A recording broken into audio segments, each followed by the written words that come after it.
Well, hello, everyone, and welcome to GatherVerse S.H.E Summit 2025. I don't know how many of you just caught Heidi's powerful presentation on human trafficking. And I will have to say that's one of the reasons why I love GatherVerse so much is it really features all of us and brings us together who are on the front edge of being fierce and fighting for what really matters.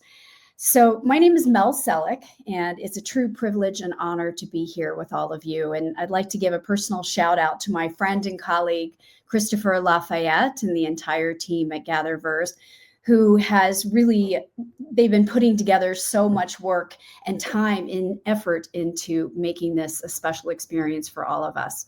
So we have a lot to dive into today as we explore the triumphs and the challenges of female founders. And I have an extraordinary panel that is with me today, all of you. It's great to see your faces. I'd like to start off by asking each one of you to introduce yourselves and to give us a sentence or two to share something that you would love us to know about your mission and your purpose. So Nata, how about we begin with you? Yes, thank you, Mel. So my name is Nata Salvatore. I am a serial entrepreneur, multiple business owning here, which is exciting. And Yes, thank you, Mel. today I'm really here talking and representing Accidental CEO, which is where is my platform to really help other women entrepreneurs really win and scale their business, making more money while working less, which is I think is something that we all aim to do. Really win and scale their business, making more money while working less, which is I think is something that we all aim to do. That's wonderful. How about you, Anjali? Hi, yeah, good morning. My name is Anjali Kapoor, and I am the founder of my leadership coaching company, Oversight Global. And so this really came about. I have a over 20-year career in the healthcare industry as a majority of that time as a healthcare manager and leader. And so I really saw the reason why I started coaching and my coaching company is because I saw the gap that exists in the workplace in regards to leadership preparation, training, and ongoing development. And I wanted to take my passion for mentoring and coaching people and also address that issue. And so a sentence that, I think I'd like people to know is our company motto, which is we are addressing the consciousness crisis one leader at a time.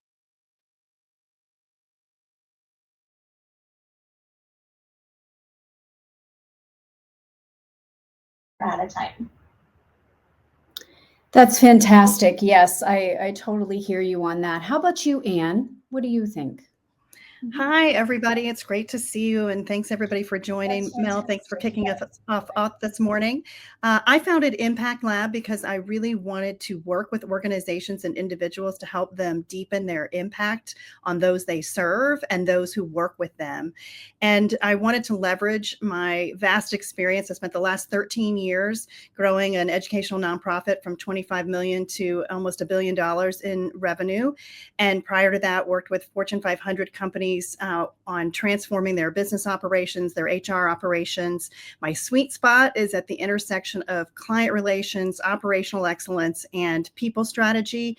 And I really have a passion for making sure that organizations put in the infrastructures to help them be successful at larger stages while also keeping an eye on their culture and their leadership development. And I offer fractional COO services and also fractional services as a CHRO, leveraging both of those sides of my experience to help organizations be more successful and have a greater impact in the world. Welcome, Anne. Who is next? Diana? Diana. Yes, hi, I'm Diana Wolf Torres. So I'm the founder of Deep Learning Daily, which I recently rebranded to Deep Learning with the Wolf. So it's an AI newsletter, which I founded 2 years ago when I was re-entering the workforce after a pause. And it's kind of taken off beyond my dreams. And my goal has been to educate people about AI. You're welcome. Let's have you, Christy.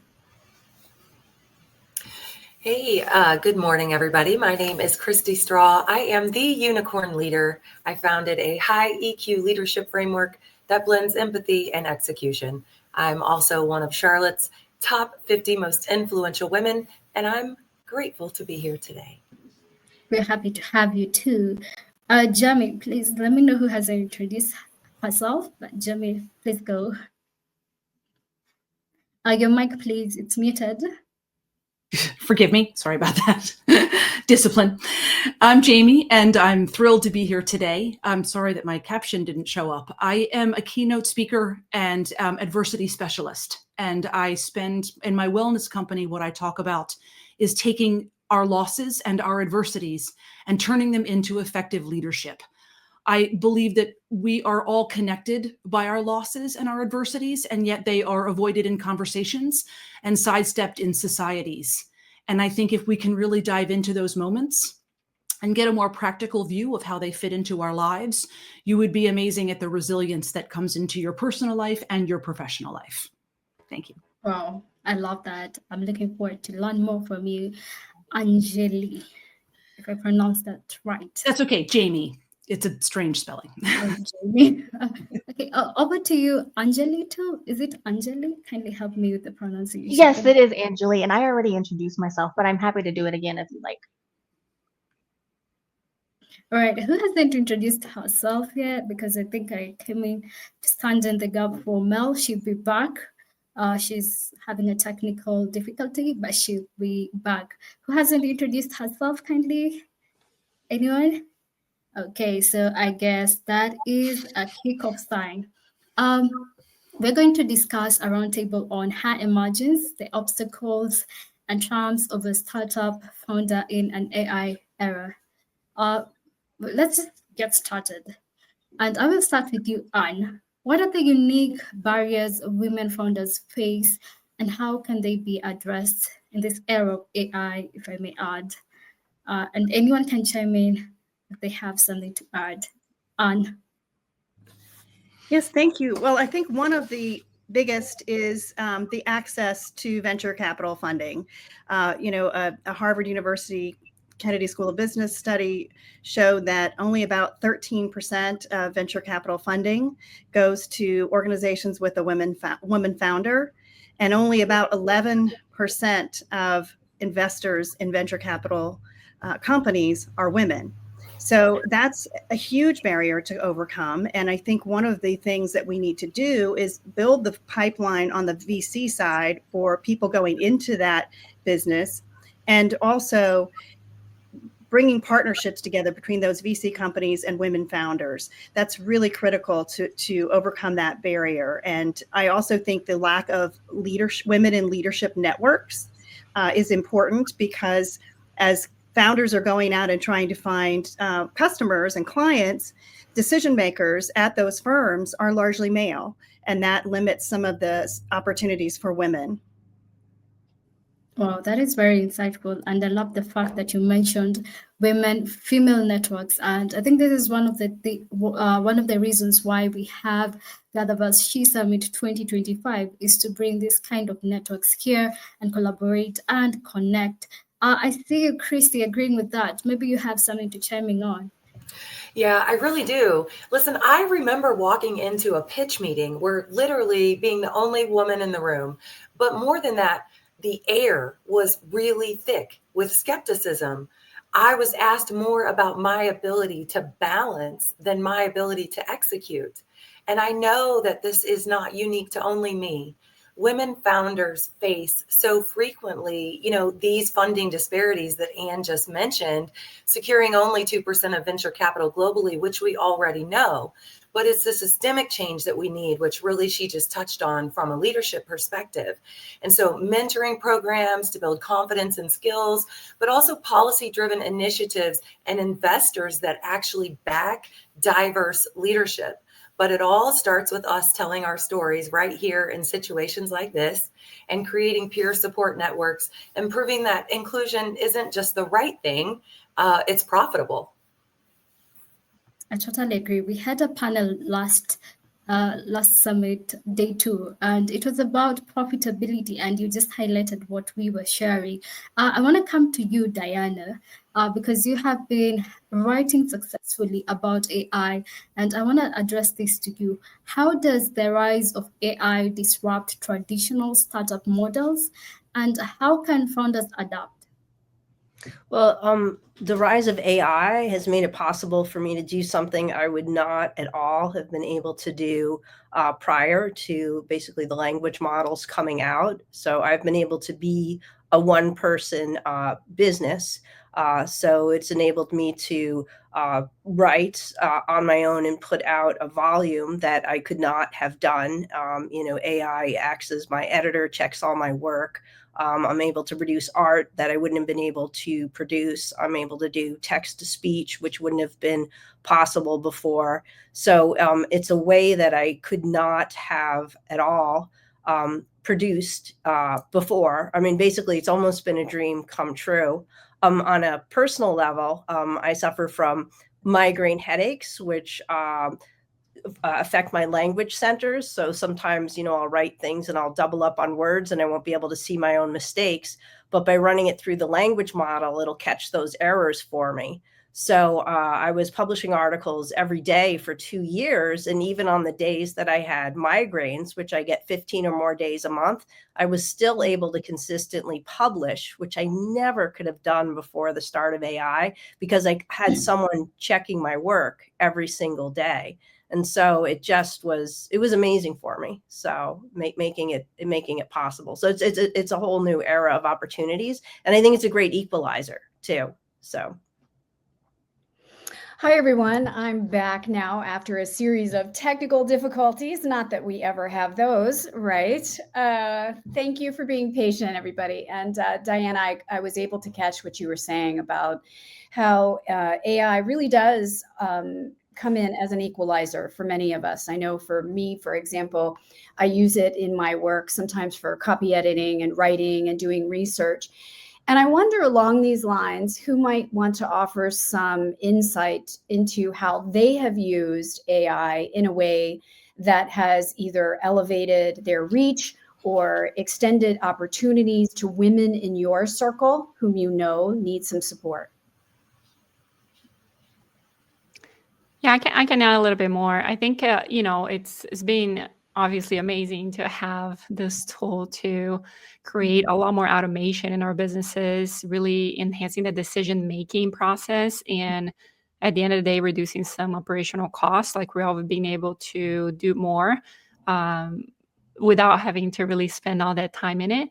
However, what I think all of us agree that there's definitely some things that AI will not be able to replace, which is that human connection that you offer through service-based industry, which is where women really, are very successful in really that ability to have your strategic leadership through experience. I've been able to use it in all of my businesses in different levels, and having been able to then hire additional women as part of my business, because now there's more income coming through from the gains of using AI, and I'm able to actually help other female entrepreneurs and support businesses out there. So I think has been a huge gain to all of us, and we definitely need to be capitalizing on that more and more.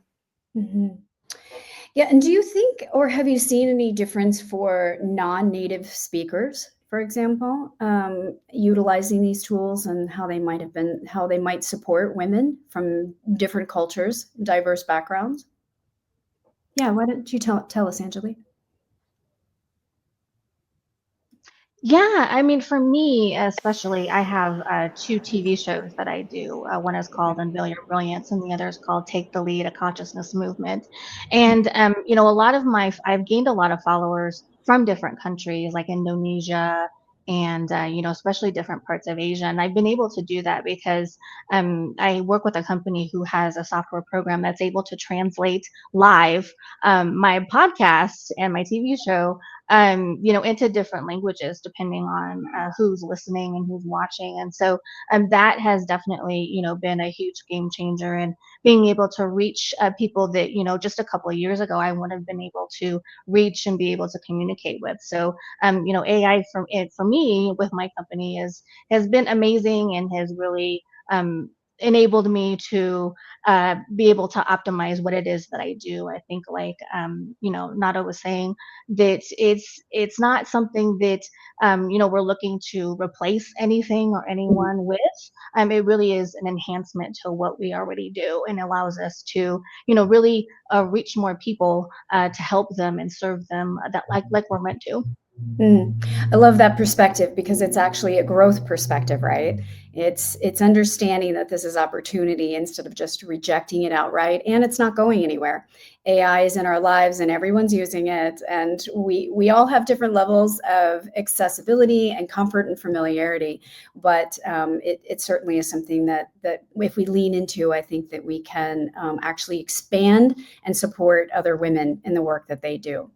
So moving on, when we look at women-led startups, how can we work with and collaborate with investors to establish more long-term trust and confidence in our mutual success? Because one of the things that I hear often from friends of mine who are also founders of companies is that there seems to be this disconnect often between our businesses and investors. So who would like to take that on? Yeah, go ahead, Jamie. Thank you. I think that one of the things that we have to understand is that I find that simpler is better. And I think that when we're engaging with investors, it's very important, first of all, to show deep understanding of the industry that we're in. And that's the successes as well as the risks, and understand and be honest in a communication about how we're going to move forward.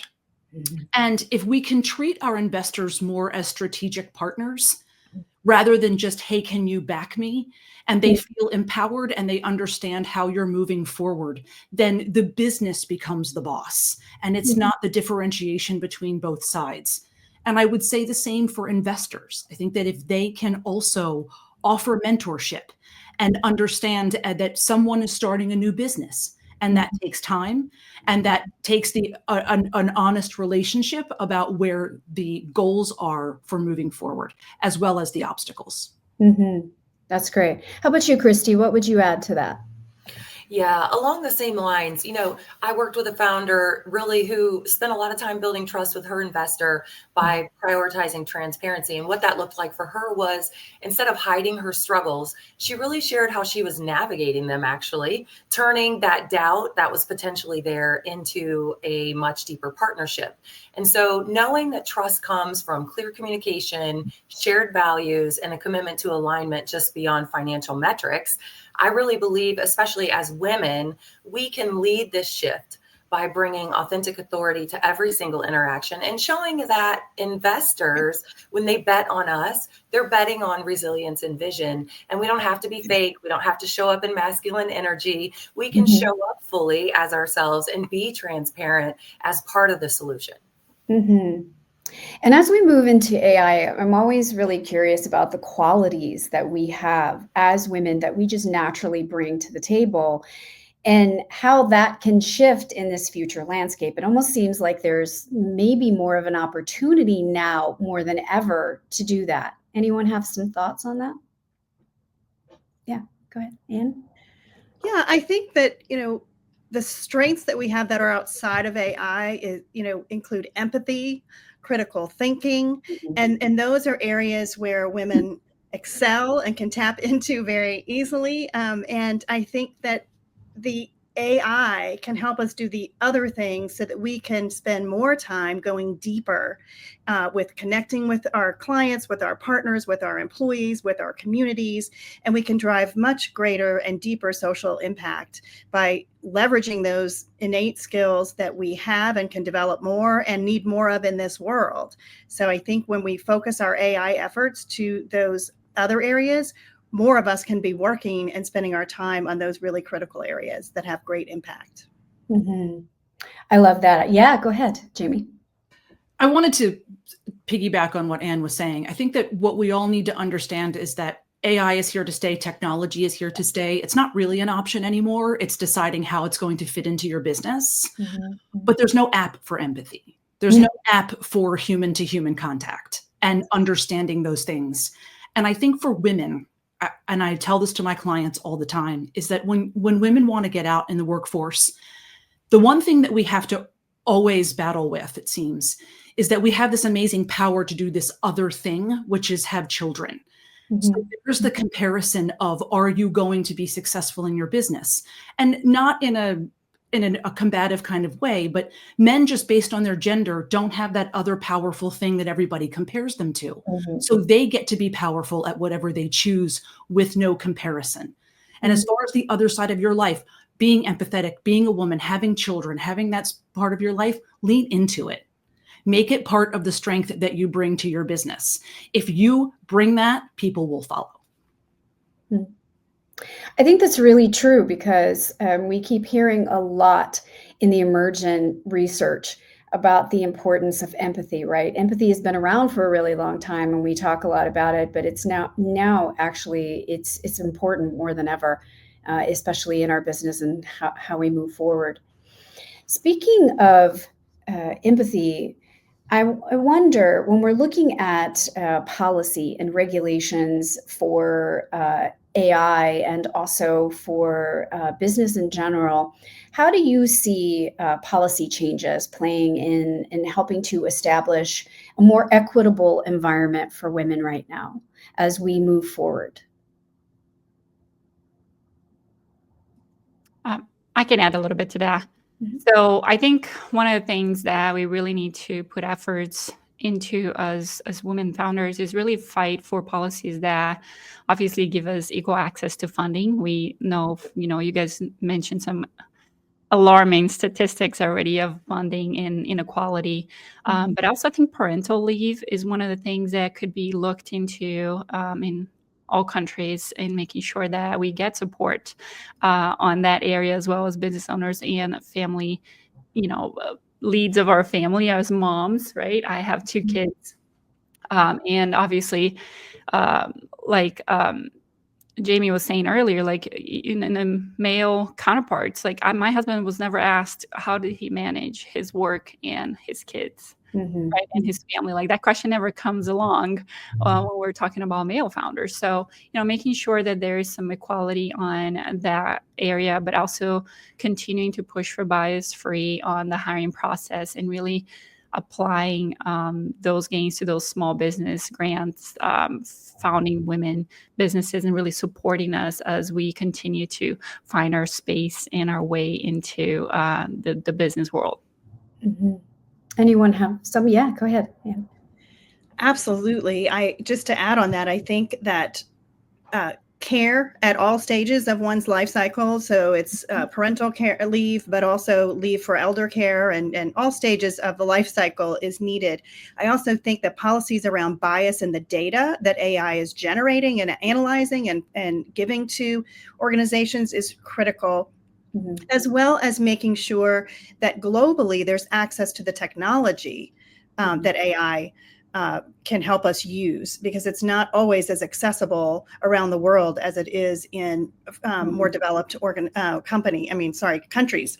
So I think that's really important too. I think in the US, you see a lot of inclusion and diversity policies going away. I think that can have a profound impact. We know that even with some of those policies in place, the numbers are still alarmingly low in terms of access to funding and representation. So as women, I think it's incumbent upon us in our own policies and our own organizations to make sure that we are working with AI companies that prioritize women leaders in their organizations. Go ahead, Christy. Yeah, I agree. And I was also going to say, I know people are obviously rightfully very concerned about, the DEI initiatives and those going away. I think one thing that we can do to combat that is when we hire EQ leaders and when we work with high EQ investors and when we align ourselves with high EQ VC and funders, we naturally are moving toward people who are growth minded. We are moving toward people who understand the value of DEI, diversity, and how all of that leads to innovation. And so fear not, right? There is multiple ways to move around this era that we might be experiencing, but high EQ leadership and founders absolutely will help take us to that next level as far as this conversation is concerned. And I think that's a really good reminder, Christy, because we still get to choose the partners that we have, right? And so even if it seems like from top down that there are no options, there are always options. The people that we choose to interact with, the companies that are our partners in what we do, and even the clients that we select, right? So it's on every single level we have that level of choice, that level of agency, which I think is really important here. And that's a message that often gets lost, right? When we're listening to the larger meta narrative of what AI is going to do, and especially when it comes to gender and biases, like you had mentioned before. So moving on, what factors do you think impede the visibility of women-led startups in this digitally driven world? Have there been any new ones that you've discovered, or are you finding that the old ones have been exacerbated or expanded? Who would like to comment? Nata, you're shaking your head. You wanna tell us? Yeah, sure. I mean, like, we were just mentioning, there's inherited bias into just the AI world in general, because it is collecting data from what has been out there for many, many years. I think part of, instead of looking at what is the problem and, focusing on that, I think what we need to focus on is, as women, really stop downplaying our achievements, really being out there, being confident, being visible, and really owning our expertise and showing up, unapologetically, really focusing on accessing PR in digital marketing resources and really putting ourselves out there as the amazing leaders that we are.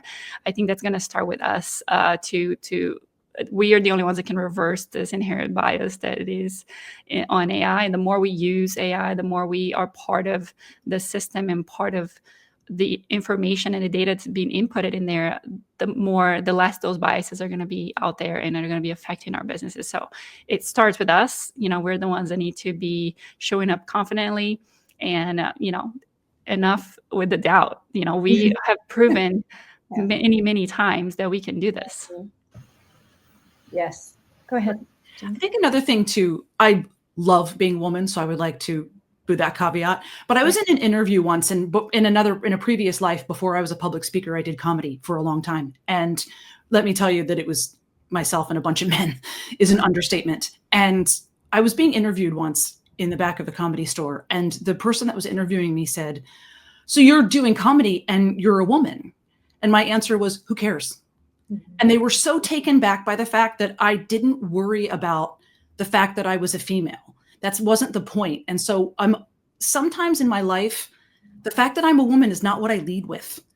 I just walk into a room and be powerful. Walk into a room and be who you are and don't worry about it. Because the other thing when you were talking about Mel as an obstacle is that sometimes I think with the best of intentions, the media still wants to put us out there as this first woman this and first woman that. And it's wonderful. But at the same time, it's putting something forward that then everyone's like, well, you're a woman. And then the comparison starts. So if it's not what you lead with, it's your title and your power and your mission, people kind of forget about gender for a little while. So it can also be on us not to downplay that we're women. It just may not be the first card we throw down. So it's worked for me in the past. Yeah, so shift the focal point, right? Like what you lead with it really matters. And it's what people remember also more. So lots of people shaking their heads. Angela, tell me your perspective on this, please. Yeah, I definitely agree with Jamie and what Nada has said, that it really starts with us and really not focusing on, the negative things that people put out there about women leaders or women company founders. It really is, it starts with our focus and our perspective on what it is that we're doing.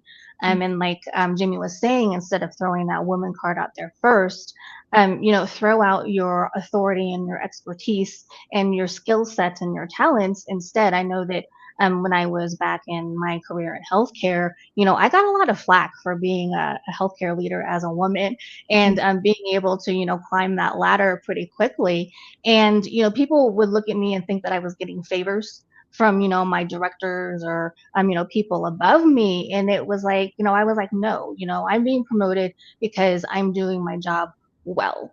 And so it's really about not focusing on what other people are saying or thinking, but really focusing on what you're doing and how you're impacting and changing the world and other people. And, if you're not worrying about what other people are thinking or saying about you and just focusing on what your mission is and continuing to drive forward, then all that stuff's going to go away. And how you're going to change people's opinions is by your actions, not, what you're trying to change their thoughts by, trying to manipulate them or argue with them. It's really about what you show them you're capable of. Absolutely. What you're modeling. Yes. What you're modeling to others. And then that further supports them, other women, to step into their power and their voice as well. That's wonderful. Thank you. So one of the things that I'd like to cover is speaking about challenges and how we take challenges and we turn them into opportunities for growth. And I know that every one of you probably has a favorite story related to something that you personally have experienced and professionally have experienced. So who would like to go first? Obstacles into opportunity. I'll go.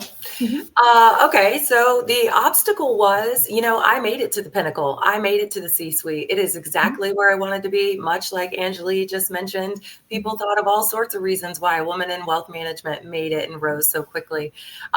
Here's the deal. Those people didn't act right. They were not high EQ. They were not emotionally intelligent, and I was not here for it at all. So the opportunity was goodbye, and let me create my own high EQ leadership framework, because there's not enough of it in the world. And frankly, most executive leaders are part of the toxicity that runs rampant in corporate America. And so what I'll say is, that challenge led me to creating a whole entire organization and now founding a second and third one, all about how can we celebrate each other, lead in an empathetic, yet, well, empathy and execution together can coexist. And how can we continue to amplify that narrative? And then the other thing that I simply wanted to say really quickly is, I don't know a lot of really successful, super driven women who lead with the woman card. That is put on us. That is something that we didn't ask for. And corporate America wasn't built by us for us. And so us being in spaces like this is what it takes to really redefine the narrative. That's powerful. Thank you for that. Diana, how about you? Well, I guess I've always been an eternal optimist, which is funny because my parents are kind of pessimists. So I guess I just raised myself as a complete optimist. But I just have not let challenges stand in my way. And so when language models came onto the scene, burst onto the scene a few years ago, I literally, as I said before, just saw it as a gift, because I've always loved computers. I had a brilliant older brother who was involved in the computers already in the 1970s, and he got me interested in computers back then. So I saved up and had my first computer by the time I was 8 years old in the 70s. So I'd been interested back then, but I'd gone into writing because it was my greatest gift. But I was never good at math, right? So I couldn't go into computer science. So when these language models came out, and it was a way for me to communicate with computers without being good at math and not knowing how to program, I'm like, oh my gosh, computers finally speak our language. So I could take what I'm really good at, which is writing, and communicate with these models. And I don't have to know how to code, because I hate coding. So it was just incredible for me. And I'm like, oh my gosh, I can now do everything I have ever wanted to do. So I do write programs now. The way I do my newsletter every day and how I'm so productive is I've created a custom GPT that does all my formatting for me. I've noticed just like, and sorry, I put my glasses on and off. Anjali, you'd said that you have a lot of customers outside the country. I have a lot of readership outside the country, in the Middle East and in India.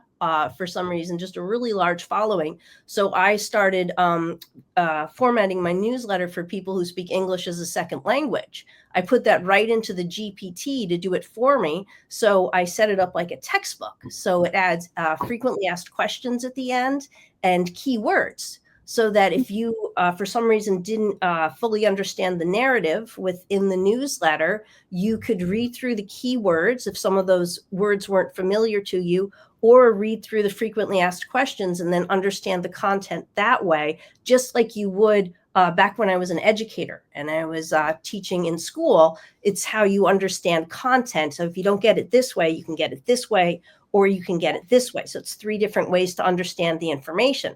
And once I did that, like my readership kept growing and growing. And all of a sudden, like people in Germany started picking me up and forwarding me to other people in Germany. And all of a sudden, like people outside the United States became my big niche. And all of a sudden I was like, this is great.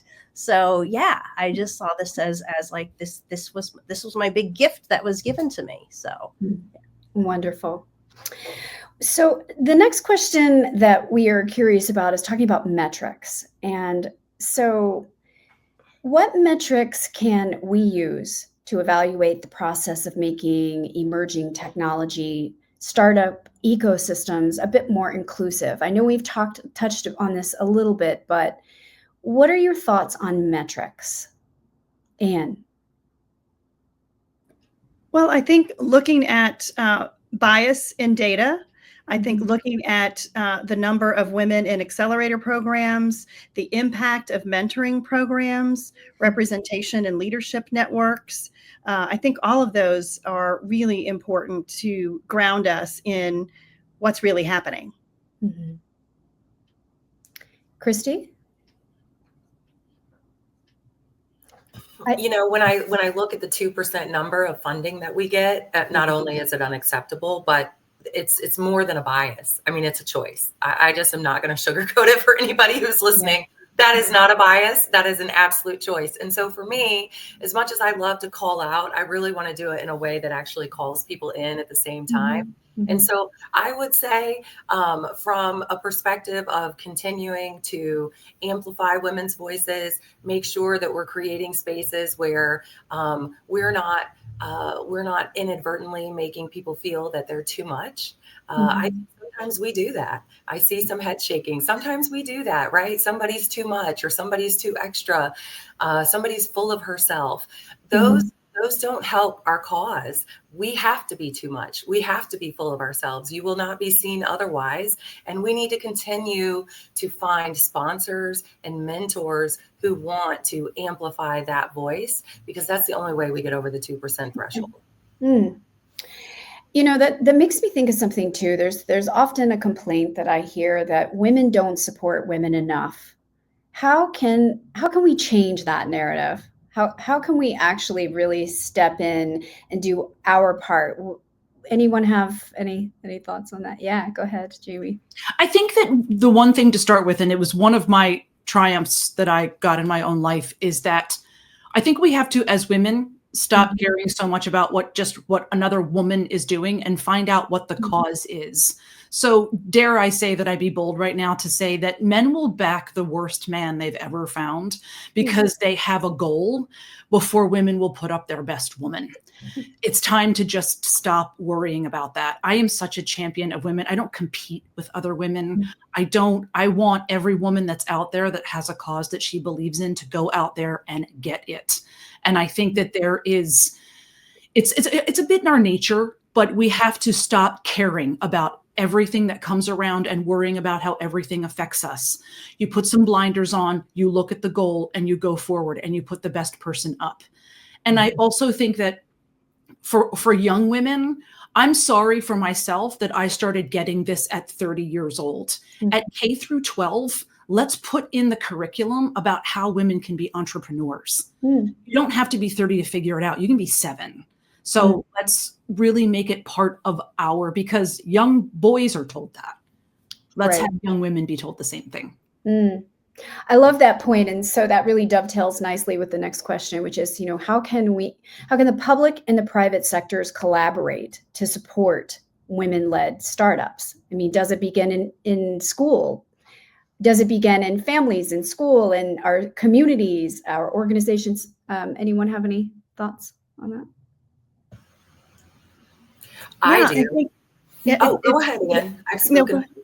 No, okay. go ahead. I think that, yes, starting as early as we can to start those partnerships, to teach about business and economics and lifting one another up and the support that's there. I think that is absolutely critical. I think the policies that will help elevate women and provide opportunities for women is important as well, whether that's through public-private government agencies or higher ed, all the way down to K through 12. I think all of that's very important. And I think from an investing standpoint too is, identify where female founders are underrepresented, which industries, and where they have a high opportunity for success with innovation, and match that with money to get to the greatest outcomes. So I think there are just so many opportunities in that public-private sector partnership. Christy, did you have something to add? Yeah, it actually goes right along with what Ann was saying. My experience supports that, when men have an idea, money is tossed that direction. When women have an idea, we need to prove it first. Well, what's your social proof? Well, what experience do you have? Well, blah, blah, blah. But when men toss out an idea, there are sponsors and there are people lined up around the corner, much to what Jamie said earlier. And so exactly as Ann said, let's go, open up the purses. We have the money. Let's support women with dollars so that not just our words are chirping, but our actions are aligning. And again, call in those people who are doing that so that by default, we're calling out those who are not. Diana, what do you think from your perspective, especially because you blend the creative with the technical? Well, I actually had taught STEM for K through 5 and also did the after school program. And I loved working with girls. And actually my son came in after school. He was in high school at the time and worked with me, and we teamed up. And I just loved encouraging girls to go into STEM, kind of breaking that stereotype that this is just a bro culture here in Silicon Valley, because before my son was born, I'd worked in Silicon Valley and I'd absolutely loved it. And kind of had to give that up because of the childcare dilemma and everything else, and missed it. And it was just so nice to kind of encourage these girls to go forth and really consider, science, technology, engineering, and math, and just get out there and just, not put any limitations on themselves. And, yes, coding and robotics. And yes, your ideas are really, really good. I remember one of them, she came up to me and she goes, well, I just want to go into hacking. And I'm like, oh, yes, cybersecurity. That's your game. Yes, do that. Do that. Let's find you a hackathon this summer. Let's find you a hacking camp that you can go to, because I think you'd be good at cybersecurity. So, yeah, just really encouraging women. My son goes to college about an hour away, but when he came home to work on a project in our garage, it was all women engineers with him. And I was like, yes, I was so excited that the other 4 people on his project were all women who are also pursuing mechanical engineering. So I'm like, this is going in the right direction. Mel, I want to add a little bit to that, if that's okay. Yeah, please. So I think, we all know that the funding is needed. Those programs are so needed. But at the end of the day, that's going to take a little time to catch up. So I think what we can be doing right now as women founder is to be investing on educating and sharing the knowledge and supporting our youth, our kids. They start at home. I actually interview my 2 daughters in my podcast. They're 8 and 10 years old. And they absolutely love talk about business. They think it's such a powerful thing to be a woman CEO, and they recognize all the things that come with it. We tell stories, we talked about their perspective. And I think starting with that peer mentorship, helping the female entrepreneurs that are coming up right now, helping our kids understand the importance of being confident and bringing your value, and, not holding on to that women card like we're talking about is such an important thing. It's something that is it's an action that we can be taking right now. So we're not waiting for policies. We're not waiting for funding to come along. I think that's an important point. So waiting for policies to change and things to happen, at a large scale really isn't where change occurs, right? And so what kinds of opportunities might we grab onto to help bring up women who might be listening, right, to you today, listening and learning from your experience, to bring them up and to give them that confidence and that push forward? Because we obviously, as a society, we're really struggling with a sense of isolation, right? I mean, there's so many of us who really want to do something big and wonderful, but we have barriers. So anyone have some innovative ideas, something that's worked? Yeah, Jamie. I think that as difficult as it is for all of us as a human condition, and as awful as our society is to women about this, don't worry about your age. Mm-hmm. I reinvented myself at 25. Mm-hmm. I changed my career at 30, and I'm 53 years old, and now I'm keynote speaking around the nation. I didn't care that I was 50. I didn't care how old I was, and it doesn't matter. You can reinvent yourself, and you can change, and you can do something different at any point in time in your life, because it's not, I think that what we'll do is we'll narrow our scope by going, but what about? And it's natural. Don't blame yourself. Mm-hmm. Just if you're out there doing it, you'd be surprised how many people really don't care how old you are or what you've been through, or it's more about your message. So always know that there's room to reinvent yourself.